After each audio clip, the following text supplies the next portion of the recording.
Cerramos capítulo Zapatero, vámonos con capítulo Pedro Sánchez, que anda que no tenemos también. Miguel Ángel, te voy a pedir que nos hagas una primera exposición. Yo creo que está todo el mundo, ya nos has adelantado lo de cuenta atrás para la imputación como persona jurídica, como partido, del Partido Socialista por financiación ilegal. Y puede ser que el agua llegue un poquito más allá y acabemos viendo una imputación a Pedro Sánchez, madre de todos los cismas que estamos viendo. Pues fíjate, Carlos, no quiero ser agorero yo, pero si recordamos todos los casos de financiación ilegal de los partidos, al final los presidentes del partido se han librado. Sin ir más lejos, la última del PP, Mariano Rajoy, declaró como testigo.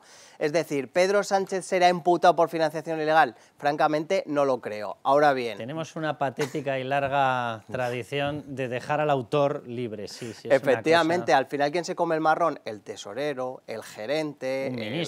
Un ministro, etcétera, ¿no? Y parece que el presidente se libra. Ahora bien... si aquí le encalaman el marrón como persona física al gerente, como persona jurídica al Partido Socialista, lo que no puede ser es que a Pedro Sánchez, siendo el presidente del Partido Socialista, a nivel político se libre. O sea, una cosa es que a nivel judicial no le acabe salpicando porque el cortafuegos se quede en el tesorero o en el gerente, y otra cosa es que no se exija, ¿no?, como han dicho tanto los socios de Pedro Sánchez en estos meses, que la imputación del PSOE por financiación ilegal era una línea roja. Pues si vemos la imputación del PSOE por financiación ilegal, pues obviamente se tiene que cobrar la responsabilidad política de Pedro Sánchez. O sea, hemos visto dimitir a Esperanza Aguirre como responsable invigilando por Ignacio González, etcétera, cuando era la portavoz del Ayuntamiento de Madrid. Y de verdad, Pedro Sánchez no va a dimitir. No va a dimitir. No va a dimitir. ¿Sabes lo que pasa? El presidente del Partido Socialista. O sea, ¿cuáles han sido los dos rasgos característicos de la corrupción socialista en los últimos tiempos? La coca y las prostitutas. Claro, tú a una persona que esté metido en esto le dices línea roja y dice, línea, casi ni opino. Y rojo es que me encanta. Con lo cual, dices, como para desaprovechar una línea roja. Vamos, pero no para lo bueno, sino para lo malo. Claro, pero lo que dice Miguel Ángel es puro sentido común si la democracia española estuviese sana, pero ahora mismo la democracia está secuestrada por una coalición de intereses que además no tienen nada que ver con la política, porque ni progresista ni leches. Una coalición de poder que su única... para la que el poder es el fin. Entonces no van a renunciar al poder por ninguna cosa de estas, por muy grave que sea. Líneas rojas de esas ya se han comido, pero vamos, tienen empacho de líneas rojas. En estos años todo lo que es línea roja la pasan y ya marcan otra línea roja y la vuelven a pasar. Pero, insisto, lo que mantiene unidos a esa coalición es el poder y no van a renunciar al poder por nada. Totalmente de acuerdo. Vamos a escuchar a Víctor Aldama porque señala a Sánchez de esta manera. ¿El presidente del Gobierno y secretario general del Partido Socialista era consciente de todo esto? De todo. El presidente siempre ha sido consciente de todo. El presidente tenía tal grado de interacción que se quería enterar de absolutamente todo y que le contaban todo. El presidente, si no le contaba algo o si no le decía algo o le tenía al día, se enfadaba con él. Es que además yo conozco lo justo a Pedro Sánchez, lo tuve de tertuliano en un programa, pero el rasgo este de la personalidad que describe Víctor Aldama, cuidado porque es así. Es una persona que en sus increchendos de poder se enfada mucho. O sea, le falta decir soy el amo y aquí estáis todos para servirme. Y tiene ese tipo de puntas, además de pérdida de control clarísimo, de efectivamente se enfada. O sea, que esto que está diciendo Víctor Aldama encaja bastante con la personalidad de él. Vamos a escuchar otra característica, otra explicación sobre esa ligazón a la presunta financiación ilegal de Pedro Sánchez. ¿Por qué dice usted que el propio presidente debería acabar en la cárcel? Bueno, por lo que he dicho y llevo diciendo mucho tiempo, porque es alguien que sabía absolutamente todo, porque ha permitido la financiación ilegal del partido, no solamente del partido, sino de la Internacional Socialista, y porque ha permitido muchísimas cosas de las que están pasando en este país y de lo que han hecho esta gente, por llamarles de alguna manera. Luis María Pardo, ¿cómo estás? Hola Carlos, Miguel Ángel, Raúl, un placer estar aquí con vosotros. Nada, Luis María, el placer es nuestro.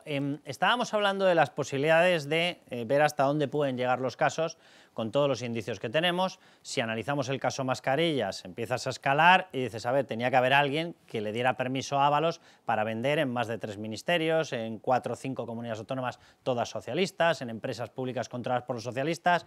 Un ministro solo no tiene fuerza para eso. Bueno, solamente hay una persona por encima, se llama Sánchez. Si miramos el tema del petróleo, nos pasa lo mismo. Decimos, ¿quién podía ordenar que se hiciera la vista gorda con la llegada de petróleo y que cruzara toda la línea, mar territorial, fronteras españolas y entrara? El que tuvo que tener la información tenía que ser Pedro Sánchez por narices. ¿Quién tenía capacidad para ordenar que se violara un mandato comunitario de la Unión Europea de que no entrara Delcy Rodríguez? Bueno, es que hemos visto hasta el mensaje. Pedro Sánchez le puso bien que entre. Claro, empezamos a ver distintos flancos y dices, es que en todas partes sale el nombre. ¿Crees que acabaremos viendo una implicación? Ahora te voy a preguntar por financiación ilegal, pero una implicación central ya de Pedro Sánchez en los casos. Deberíamos verla, porque no vale parapetarse detrás del partido para decir que, bueno, que él lucha contra la corrupción, cosa que es mentira, que él no sabía nada y que, bueno, pues que al final delega un poco la responsabilidad que pudieran tener el gerente o los secretarios de organización, que eso pues los españoles no se lo creen, ¿no? Por el nivel de toma de decisiones que se hacían y que se hacen dentro del Partido Socialista. Claro, escuchando a Víctor de Aldama, a mí siempre me ha venido un interrogante y una hipótesis, que es que cuando salta el caso Koldo, o sea, yo siempre he tenido la sensación de que los servicios de información, y te lo voy a dejar ahí, realmente a quien estaban investigando, o lo que estaban investigando no era una trama de mascarillas o una trama de... No, yo creo que aquí había algo mucho más gordo, que seguramente parte a raíz del viaje de Delcy y su llegada a España, y que en eso algo gordo que había no se estaba apuntando a Koldo ni a José Luis Ábalos, no, a quien estaban apuntando era para arriba. Y además Víctor de Aldama en todas sus intervenciones, fíjate, habla de la Internacional Socialista. La Internacional Socialista es lo que vincula a José Luis Rodríguez Zapatero, a Pedro Sánchez y a la narcodictadura.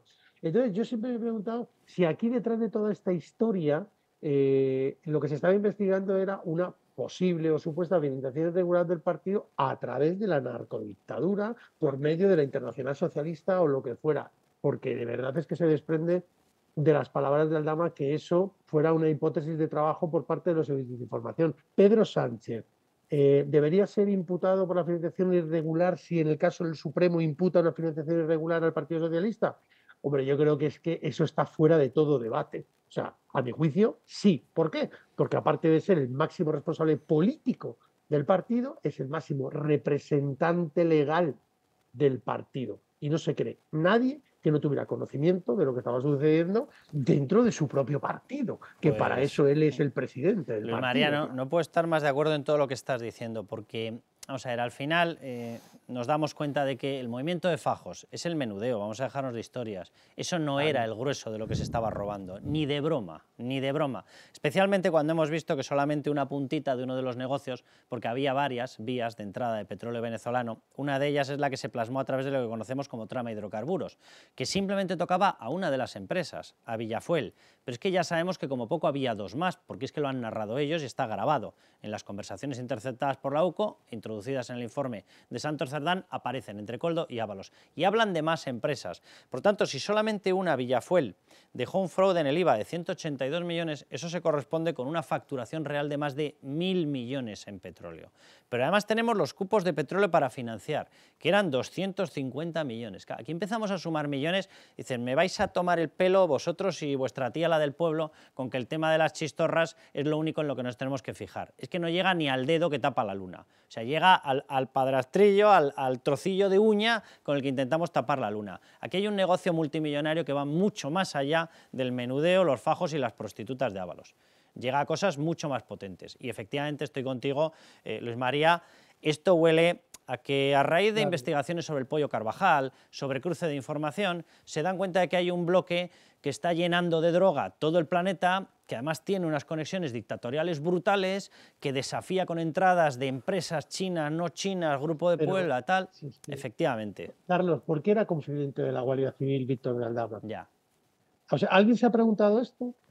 ¿Por qué era confidente Víctor de Aldama? Un empresario que en principio, bueno, más allá de sus pequeños negocios, ¿por qué era confidente de la Guardia Civil? O sea, ¿Y por qué se le hace confidente del sistema de fuentes? ¿Por qué se le asigna un comandante de una unidad central de información de la Guardia Civil? O sea, aquí, de verdad, ¿qué se escondía detrás? Tú has hablado de hidrocarburos. Tenemos hidrocarburos, tenemos Internacional Socialista, tenemos licitaciones de obra pública, tenemos los cupos, tenemos todo lo importante. Pero fíjate, ¿en qué nos están distrayendo? En chistorras, en Leire Díez, en la Constitución, hay una en vía, que se han esnifado España. Luis María, hay una beta que a mí me llama mucho la atención porque ellos, y aquí lo hemos destacado mucho en Libertad Digital, hubo un intento de contactar, bueno, de hecho contactaron, pero hubo un intento de que hubiese un acercamiento personal y directo con el responsable máximo del aeropuerto de Ciudad Real.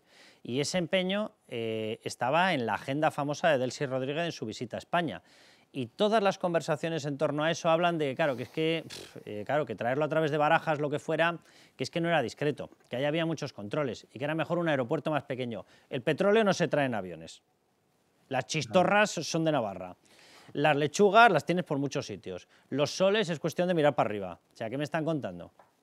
Sí, es todo un cúmulo de despropósitos, pero que digamos que la audiencia debería entender la magnitud de lo que nos estamos enfrentando aquí, porque no estamos hablando de unos cientos de miles de euros, sino quizás de centenares, sino de miles de millones de euros. Luis María, esa magnitud debería llevar a que la investigación en un determinado momento dijera para arriba. Claro, Pedro Sánchez y José Luis Rodríguez Zapatero. Sí, yo estoy convencido de que sí, de que debería ser así y que a la vista de las pruebas contundentes de que empieza a haber de esa posible o supuestamente decir irregular, se debería apuntar no al gerente del partido, sino al que mandaba en el partido, ¿no? Yo lo veo evidente que debería ser así. Ahora, la gran pregunta es, ¿qué va a hacer el Tribunal Supremo aquí? Yo creo que esa pregunta la responde mejor Miguel Ángel que yo. Yo tengo serias dudas. Luis María, un abrazo enorme y muchísimas gracias por atendernos. A todo el mundo. Pues te acaba de caer la pregunta, Miguel Ángel. Yo creo que, a ver, nosotros lo hemos publicado en Libertad Digital. El Supremo da por hecho que se va a imputar al PSOE por financiación ilegal, pero yo, si tuviera que apostar ahora, te diría que no se va a quedar con la investigación. Que no se queda el Tribunal Supremo con la investigación. No. Que la manda para abajo. La mandan o a los juzgados de instrucción de Plaza Castilla o a la Audiencia Nacional. En el Supremo no. Si es Audiencia Nacional es porque asume que evidentemente forma parte de una trama de corrupción. Efectivamente, y por eso igual no cae en la Audiencia Nacional porque consideran que no llega a ese nivel y se manda a Plaza Castilla. Es decir, ahí a día de hoy lo que está claro es que el juez Puente va a abrir una pieza separada sí o sí, porque ya lo dijo en la citación del otro día, hablaba de deducir testimonio una vez escuche las declaraciones del exgerente y de la trabajadora de Ferraz. Deducir testimonio quiere decir que va a abrir una pieza separada solo con la financiación ilegal del PSOE, pero a mí desde luego lo que me comentan es que en el Supremo no gustan las macrocausas, no quieren tener a muchas personas imputadas, meter ahora al Partido Socialista también, etcétera. Entonces yo no descartaría que una vez sea el PSOE imputado por financiación ilegal, la investigación se mande o a Plaza de Castilla o a la Audiencia Nacional. Claro, si se manda, Raúl, a juzgados de Plaza de Castilla, nos suena un poquito a... nos da miedito y no nos atrevemos a tocarle el higadillo a Pedro Sánchez. Sí. Porque claro, sería sacarlo de la órbita de cualquier aforado, en teoría. ¿Quién decide en el Partido Socialista? ¿Alguno no aforado? ¿Estamos de cachondeo? Y tampoco es inocente mandarle a los jugadores de Plaza de Castilla. Vamos a ver que el turno, que a qué juez le toca y todos estos trucos que sabemos. El turno y el requete turno. La lógica indica, yo estoy de acuerdo con el debería ser de Luis María y también con la realidad que plantea Miguel Ángel. No creo que el Supremo se lo quede, pero lo lógico sería que fuese la Audiencia Nacional porque es crimen organizado y la Audiencia Nacional está para investigar el crimen organizado.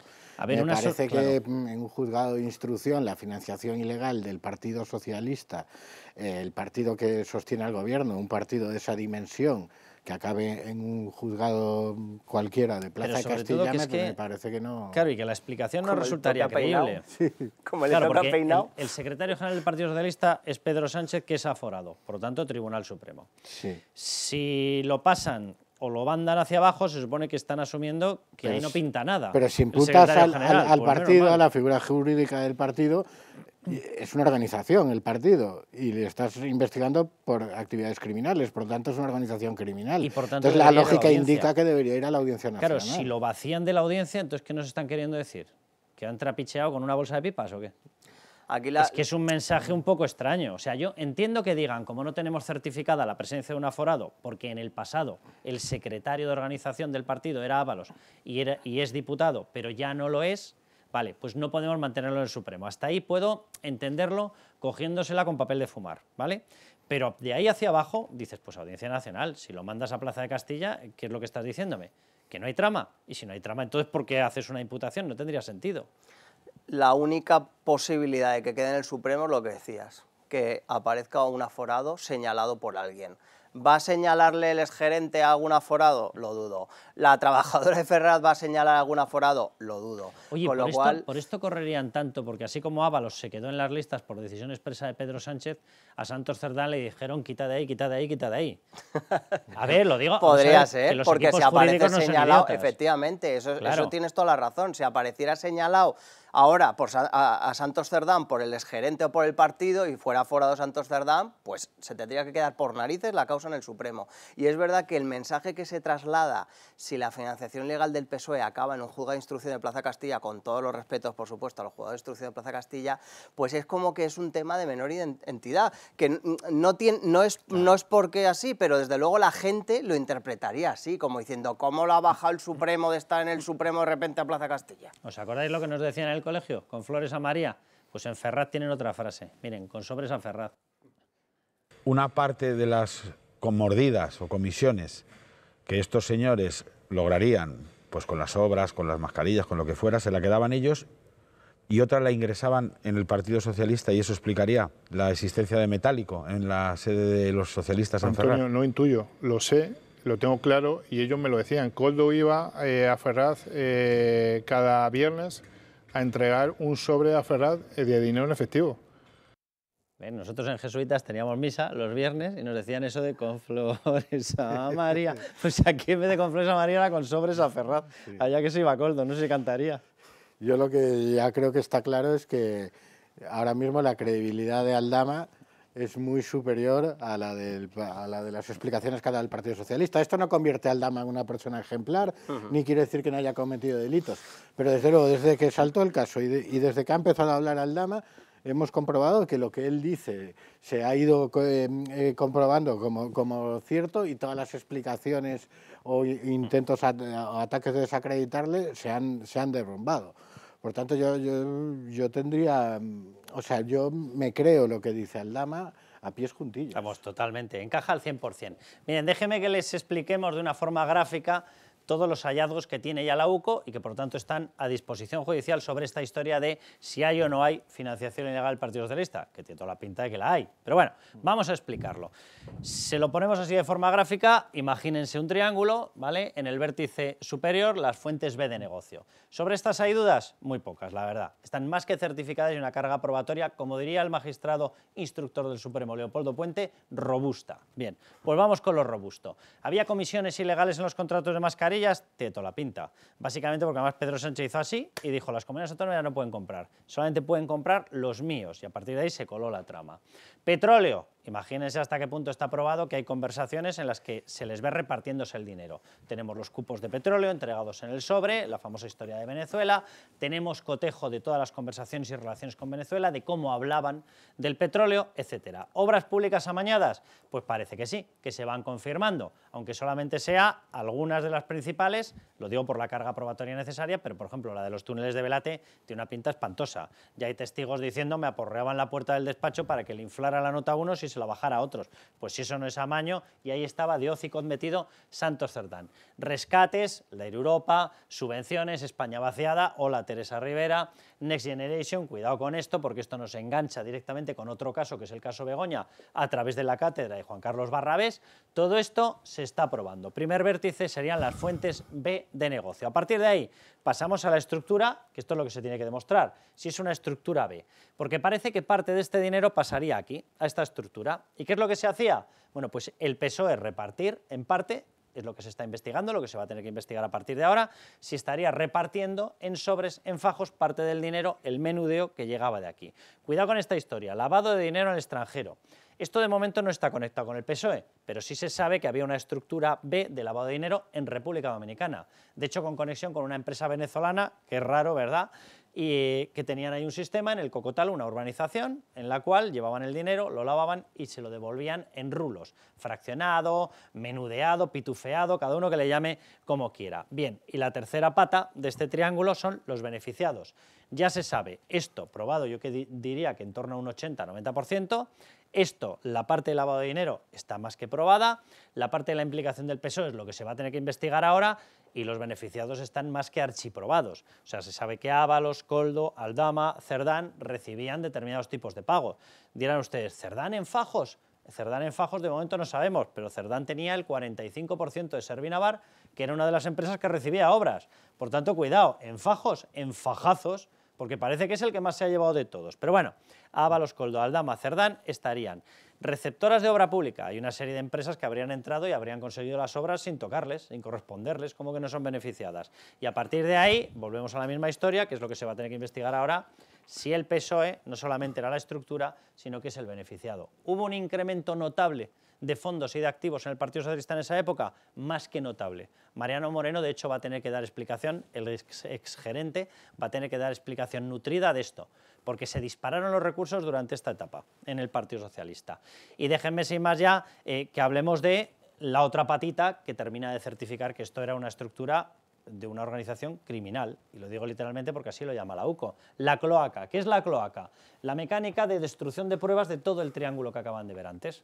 Tenían que tener una especie de seguro de vida, una especie de freno de mano para destruir las pruebas que iban saliendo. ¿Y de eso quién se encargaba? La cloaca.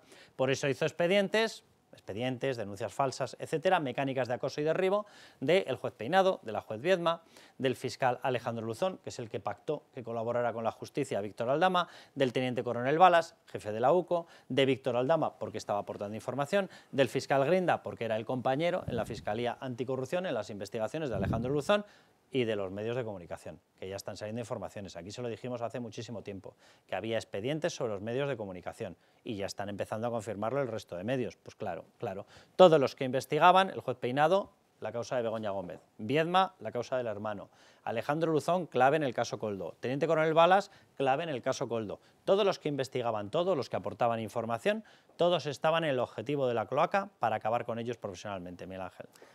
Y tengo que contar, Carlos, también que esta semana publicamos en Libertad Digital el futuro inmediato de la trama Koldo, y es que el juez Leopoldo Puente quiere ya realizar los primeros procesamientos de la pieza principal antes de Navidad.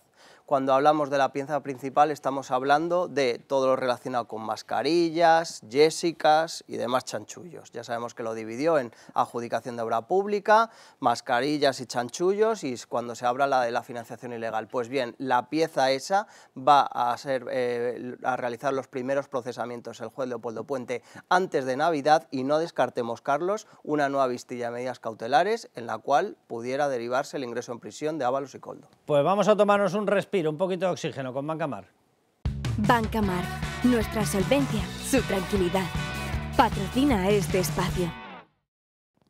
Bueno, pues vamos a tomar un poquito de oxígeno con Banca Mar, el banco más solvente de España. Bien, todos sabemos que el sector turístico es fundamental para la economía española. La temporada 2025 está siendo muy buena, previsiblemente mejor que la del año pasado, que ya fue buena, ya fue magnífica, con récord de llegadas y gasto turístico. Hoy hablamos con Rafael Ferragut, director de la Unidad de Hoteles y Turismo de Banca Mar. Rafael, ¿cómo está yendo en términos de financiación e inversión esta temporada?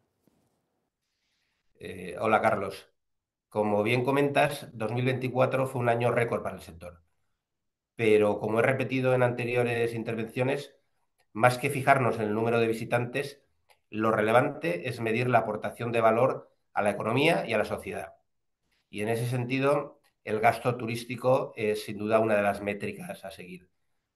La temporada 25 está siendo mejor que la anterior, como indicabas, pero con un crecimiento más moderado, teniendo en cuenta que los años post-COVID fueron de altísimo crecimiento.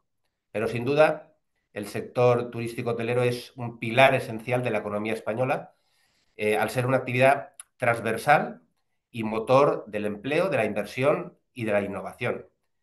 Y desde Banca Mar mantenemos una firme apuesta que se refleja en nuestra intensa labor de acompañamiento, asesoramiento y financiación, acompañando a nuestros clientes en operaciones de distinta índole, de M&A, de financiación estructurada, de financiación tradicional y de acceso a los mercados de capitales. En este sentido, ayudamos a las empresas del sector a diversificar sus fuentes de financiación y nuestro liderazgo en el mercado alternativo de renta fija, el MARF, es una garantía.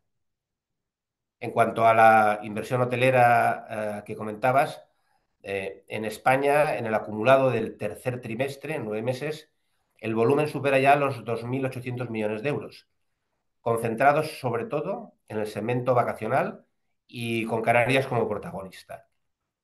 Se espera cerrar el ejercicio por encima de los 3.300 millones de euros de inversión, que fue la cifra de inversión del año pasado, que no hace más que demostrar el dinamismo del sector y la confianza inversora, que sin duda viene impulsada por unos resultados de explotación muy sólidos.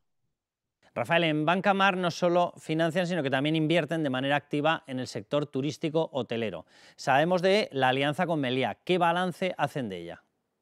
Efectivamente, Carlos. Además de financiar y asesorar, en Banca Mar también invertimos directamente en el sector hotelero, bajo un modelo de coinversión, que ya se ha hablado en anteriores ocasiones, que nos diferencia en el mercado. En este caso, nuestra alianza con Meliá Hotels International es un claro ejemplo. Unimos la solidez financiera de Banca Mar con la excelencia operativa de Meliá para desarrollar proyectos hoteleros de primer nivel y generar valor para nuestros coinversores.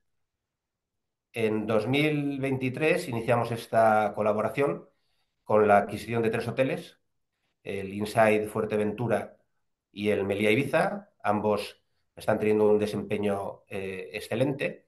Y acabamos de inaugurar el Paradisus Fuerteventura, después de una reforma completa, que ha sido reconocido por The Times como el mejor hotel de la isla. Sin duda, un ejemplo del éxito del modelo. Se trata de una inversión sostenible que genera rentabilidad, crea empleo y mejora la calidad del mismo y moderniza el destino. Por tanto, con un balance muy positivo en todos los sentidos. Y por ello, este año hemos ampliado el acuerdo adquiriendo 2 nuevos hoteles que incorporaremos en un segundo vehículo. Es decir, que con la coinversión todos ganan, inversores, empresas. Así es, Carlos. Este tipo de proyectos son un claro ejemplo de creación de valor compartido. Como dices, todos ganan. Los inversores, porque acceden a oportunidades de alta calidad junto a un socio financiero sólido. Las empresas, porque cuentan con financiación y acompañamiento estratégico. Y los destinos, porque se benefician de inversiones que crean empleo, como he dicho antes, mejoran la calidad, mejoran el posicionamiento y la sostenibilidad. En definitiva, la coinversión es una propuesta de valor única en el mercado, a través de la cual Banca March invita a sus clientes a participar en los mismos vehículos de inversión en los que invierte el banco y sus accionistas. Es decir, nuestros clientes pasan a ser nuestros socios. Y en el caso concreto de la alianza con Meliá, es también una demostración de cómo la colaboración entre empresas con raíces, valores y visión de largo plazo pueden transformar activos en referentes internacionales. Pues muchísimas gracias, Rafael, muchísimas gracias por supuesto a Banca Mar y nos vamos a la tertulia.